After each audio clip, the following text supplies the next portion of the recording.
Hi friends, welcome back to my channel.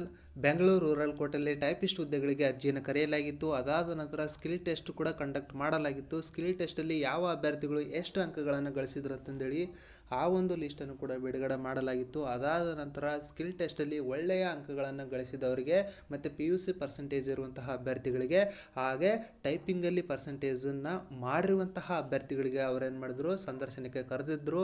ಆ ಒಂದು ಸಂದರ್ಶನದಲ್ಲಿ ಏನಾಯಿತು ಅಂತಂದೇಳಿ ಈ ಒಂದು ವಿಡಿಯೋದಲ್ಲಿ ನೋಡ್ತಾ ಹೋಗೋಣ. ಎಲ್ಲೂ ಕೂಡ ವಿಡಿಯೋವನ್ನು ಸ್ಕಿಪ್ ಮಾಡಬೇಡ್ರಿ, ಕಂಪ್ಲೀಟಾಗಿ ನೋಡಿರಿ. ಇನ್ನೂ ಕೂಡ ಯಾರೆಲ್ಲ ನನ್ನ ಚಾನಲನ್ನು ಸಬ್ಸ್ಕ್ರೈಬ್ ಆಗದೆ ವಿಡಿಯೋನ ನೋಡ್ತಾ ಇದ್ದಾರೆ, ಪ್ಲೀಸ್ ಸಬ್ಸ್ಕ್ರೈಬ್ ಆಗಿ.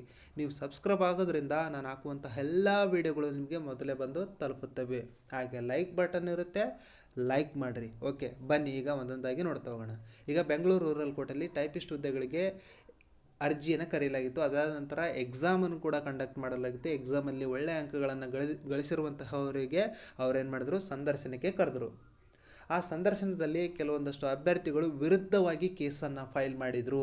ಯಾಕೆ ಫೈಲ್ ಮಾಡಿದರು ಅಂತಂದರೆ, ಈಗ ಹಲವಾರು ಅಭ್ಯರ್ಥಿಗಳು PUCಯಲ್ಲಿ ಪರ್ಸೆಂಟೇಜನ್ನು ಕಡಿಮೆ ಹೊಂದಿದ್ರು. ಈ ಕೊರೋನಾ ಟೈಮಲ್ಲಿ ಕೆಲವೊಂದಷ್ಟು ಅಭ್ಯರ್ಥಿಗಳು ಹೈಯೆಸ್ಟ್ ಪರ್ಸೆಂಟೇಜನ್ನು ಹೊಂದಿದ್ರು. ಅವರು ಈ ಒಂದು ಅಪ್ಲಿಕೇಶನನ್ನು ಹಾಕಿ ಅವರೇ ಜಾಬನ್ನು ತೊಗೊಂಡು ಹೋಗ್ತಾ ಇದ್ದಾರೆ. ಇನ್ನು ಮಿಕ್ಕಿ ಉಳಿದಿರುವಂತಹ ಅಭ್ಯರ್ಥಿಗಳಿಗೆ ಅವಕಾಶ ಸಿಗ್ತಿಲ್ಲ ಅಂತಂದೇಳಿ ಕೆಲವೊಂದಷ್ಟು ಅಭ್ಯರ್ಥಿಗಳು ಕೇಸನ್ನು ಫೈಲ್ ಮಾಡಿದರು.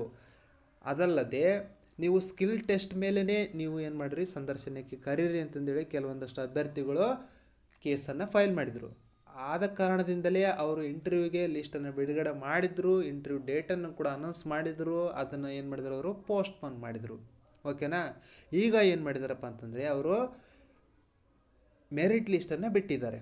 ಈ ಒಂದು ಮೆರಿಟ್ ಲಿಸ್ಟಲ್ಲಿ ಯಾವ ಅಭ್ಯರ್ಥಿಗಳು ಎಷ್ಟು ಸ್ಕೋರನ್ನು ಮಾಡಿದ್ದಾರೆ, ಅವ್ರದ್ದು PUC ಪರ್ಸೆಂಟೇಜ್ ಎಷ್ಟಿದೆ, ಮತ್ತು ಕನ್ನಡ ಟೈಪಿಂಗಲ್ಲಿ ಎಷ್ಟಿದೆ, ಇಂಗ್ಲೀಷ್ ಟೈಪಿಂಗಲ್ಲಿ ಎಷ್ಟಿದೆ, ಆಮೇಲೆ ಕ್ವಾಲಿಫೈಯಿಂಗ್ ಟೆಸ್ಟಲ್ಲಿ ಎಷ್ಟು ಪರ್ಸೆಂಟೇಜನ್ನು ಪಡೆದಿದ್ದಾರೆ ಅಂತಂದೇಳಿ ಅವರು ಬಿಟ್ಟಿರುವಂಥದ್ದನ್ನು ನಾವೀಗ ನೋಡ್ಬೋದು. ಇಲ್ಲಿ ಹಲವಾರು ಅಭ್ಯರ್ಥಿಗಳು ವಿವಿಧ ರೀತಿಯಾದಂತಹ ಪರ್ಸೆಂಟೇಜನ್ನು ಹೊಂದಿರುವುದನ್ನು ನೀವು ಇಲ್ಲಿ ಗಮನಿಸ್ಬೋದು. ಗೀತಾ ಅಂತಂದೇಳಿ ಇವರು ಕೂಡ ಕನ್ನಡದಲ್ಲಿ 89, ಇಂಗ್ಲೀಷಲ್ಲಿ 97, ಸ್ಕಿಲ್ ಟೆಸ್ಟಲ್ಲಿ 88, ಮತ್ತು ಇವ್ರದ್ದು PUC ಪರ್ಸೆಂಟೇಜು 93.93% ಹೊಂದಿ ಇವರು ಹೈಯೆಸ್ಟ್ ಅಂಕಗಳನ್ನು ಹೊಂದಿರುವುದನ್ನು ಇಲ್ಲಿ ಗಮನಿಸಬಹುದು. ಹಾಗೆ ರಾಹುಲ್ KG ಅವರು 368.60 ಅಗ್ರಿಗೇಟನ್ನು ಹೊಂದಿರುವುದನ್ನು ನೀವು ಇಲ್ಲಿ ಗಮನಿಸ್ಬೋದು. ನಿಶಾ ಅಂತಂದೇಳಿ ಇವರು ಕೂಡ 367.28% ಹೊಂದಿರುವುದನ್ನು ನೀವು ಇಲ್ಲಿ ಗಮನಿಸ್ಬೋದು. ಹಾಗೆ ಹಲವಾರು ಅಭ್ಯರ್ಥಿಗಳು ಯಾವ ಅಭ್ಯರ್ಥಿಗಳು ಎಷ್ಟು ಪರ್ಸೆಂಟೇಜನ್ನು ಅಗ್ರಿಗೇಟ್ ಹೊಂದಿದ್ದಾರೆ ಅಂತಂದೇಳಿ ಇಲ್ಲಿ ಬಿಟ್ಟಿರುವುದನ್ನು ನೀವು ಇಲ್ಲಿ ಗಮನಿಸಬಹುದು.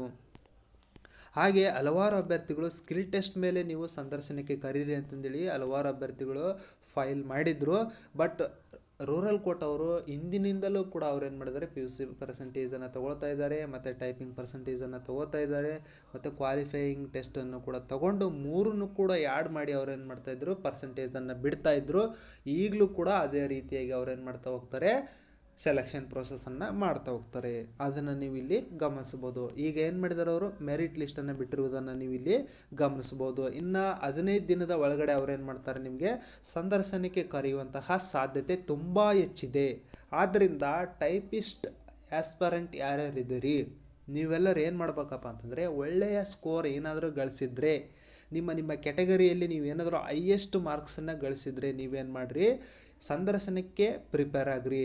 ಓಕೆನಾ. ಸಂದರ್ಶನ ಯಾವ ರೀತಿ ಇರುತ್ತೆ, ಹೇಗಿರುತ್ತೆ ಅಂತಂದೇಳಿ ಈ ನನ್ನ ಹಲವಾರು ವೀಡಿಯೋಗಳಿದ್ದಾವೆ. ಅದರಲ್ಲಿ ಒಂದು ವಿಡಿಯೋ ಇದೆ, ಇಂಟರ್ವ್ಯೂವಲ್ಲಿ ಏನೇನು ಕೇಳ್ತಾರೆ, ನಾವು ಯಾವ ರೀತಿ ಹೋಗ್ಬೇಕು ಅನ್ನೋದನ್ನು ವಿಡಿಯೋ ನಾನು ಈ ವಿಡಿಯೋ ಡಿಸ್ಕ್ರಿಪ್ಷನ್ ಬಾಕ್ಸ್ನಲ್ಲಿ ಕೊಟ್ಟಿರ್ತೀನಿ. ಆ ಒಂದು ವಿಡಿಯೋನು ಕೂಡ ನೋಡಿ, ನಿಮಗೆ ಹೆಲ್ಪ್ ಆಗ್ಬೋದು. ಓಕೆನಾ.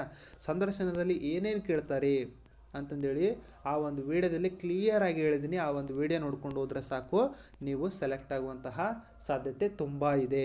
ಓಕೆನಾ.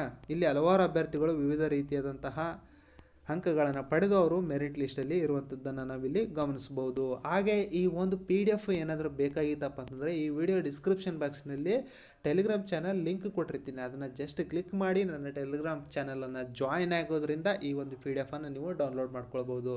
ಹಾಗೆ ಹಲವಾರು ಟೈಪಿಸ್ಟ್ ಹುದ್ದೆಗಳು, ಸ್ಟೆನೋಗ್ರಾಫರ್ ಹುದ್ದೆಗಳು, P1 ಹುದ್ದೆಗಳು, ಪ್ರೊಸೆಸ್ ಸರ್ವರ್ ಹುದ್ದೆಗಳು, ಡ್ರೈವರ್ ಹುದ್ದೆಗಳು, ಅನೇಕ ಹುದ್ದೆಗಳ ಬಗ್ಗೆ ನಾನು ಮಾಹಿತಿಯನ್ನು ಪ್ರತಿನಿತ್ಯ ನೀಡ್ತಾ ಹೋಗ್ತೀನಿ. ಹಾಗೆ KSRTಗೆ ಸಂಬಂಧಪಟ್ಟಂತೆ, ಆಮೇಲೆ ಕರ್ನಾಟಕ TETಗೆ ಸಂಬಂಧಪಟ್ಟಂತೆ ಇನ್ಫಾರ್ಮೇಷನನ್ನು ಕೊಡ್ತಾ ಹೋಗ್ತೀನಿ. ಎಲ್ಲೂ ಕೂಡ ವಿಡಿಯೋವನ್ನು ಸ್ಕಿಪ್ ಮಾಡಬೇಡ್ರಿ. ನನ್ನ ವಿಡಿಯೋಗೆ ನೀವು ಲೈಕ್ ಮಾಡಿರಿ, ಹಾಗೆ ಸಬ್ಸ್ಕ್ರೈಬ್ ಆಗಿರಿ. ಆಗೋದ್ರಿಂದ ನಿಮಗೆ ಹೆಚ್ಚಿನ ಮಾಹಿತಿ ಸಿಗ್ತಾ ಹೋಗುತ್ತೆ. ಓಕೆನಾ. ಇದಿಷ್ಟು ಟೈಪಿಸ್ಟ್ ಮೆರಿಟ್ ಲಿಸ್ಟನ್ನು ಬಿಟ್ಟಿರುವಂಥದ್ದನ್ನು ನೀವು ಗಮನಿಸ್ಬೋದು. ಇನ್ನೇನು 15 ದಿನದ ಒಳಗಡೆ ಏನು ಮಾಡ್ತಾರೆ ಅವರು ಇಂಟರ್ವ್ಯೂ ಲಿಸ್ಟನ್ನು ಬಿಡ್ತಾ ಹೋಗ್ತಾರೆ.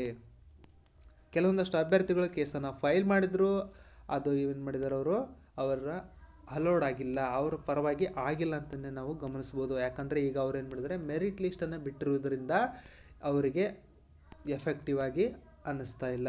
ಓಕೆನಾ. ಈ ಒಂದು ವಿಡಿಯೋವನ್ನು ಆದಷ್ಟು ಬೇಗ ಎಲ್ಲರಿಗೂ ಶೇರ್ ಮಾಡಿ. ಬೆಂಗಳೂರು ರೂರಲ್ ಕೋರ್ಟಲ್ಲಿ ಹೈಯೆಸ್ಟ್ ಅಂಕಗಳ ಪಡೆದಿರುವಂತಹ ಅಭ್ಯರ್ಥಿಗಳಿಗೆ ನೀವೇನು ಮಾಡಿರಿ, ಸಂದರ್ಶನಕ್ಕೆ ಪ್ರಿಪೇರ್ ಆಗಿ. ಓಕೆನಾ. ಯಾವ ರೀತಿಯಾಗಿ ಸಂದರ್ಶನಕ್ಕೆ ಹೋಗಬೇಕು, ಯಾವ ಮಾಹಿತಿಯನ್ನು ನಾವು ಕಲ್ತ್ಕೊಳ್ಬೇಕು, ಅಲ್ಲಿ ಯಾವ ರೀತಿಯಾಗಿ ಮಾತನಾಡಬೇಕು, ನಮ್ಮ ಡ್ರೆಸ್ಸಿಂಗ್ ಸೆನ್ಸ್ ಹೇಗಿರಬೇಕು, ಎಲ್ಲ ಫುಲ್ ಡೀಟೇಲ್ ಆಗಿ ಒಂದು ವಿಡಿಯೋದಲ್ಲಿ ತಿಳಿಸಿದ್ದೀನಿ. ಆ ಒಂದು ವಿಡಿಯೋವನ್ನು ನೋಡ್ಕೊಳ್ರಿ, ಪ್ರಿಪೇರ್ ಆಗಿ ನೀಟಾಗಿ ಹೋಗಿ. ಓಕೆನಾ. ಇನ್ನೂ ಏನಾದರೂ ಡೌಟ್ಸ್ ಇತ್ತಪ್ಪ ಅಂತಂದರೆ ಕಮೆಂಟ್ಸ್ ಮಾಡಿ. ನಿಮಗೆ ಯಾವ ವಿಡಿಯೋ ಬೇಕು, ಹಾಗೆ ಸಂದರ್ಶನಕ್ಕೆ ಏನಾದರೂ ವಿಡಿಯೋ ಬೇಕಾ ಅಂತಂದೇಳಿ ಈ ವಿಡಿಯೋಗೆ ಕಮೆಂಟ್ ಮಾಡಿರಿ. ಆ ಒಂದು ಕಮೆಂಟನ್ನು ಓದ್ಕೊಂಡು ನಾನು ಏನು ಮಾಡ್ತೀನಿ, ನಿಮಗೆ ನೆಕ್ಸ್ಟ್ ವಿಡಿಯೋವನ್ನು ಮಾಡಿ ನಿಮಗೆ ಬಿಡ್ತಾ ಹೋಗ್ತೀನಿ.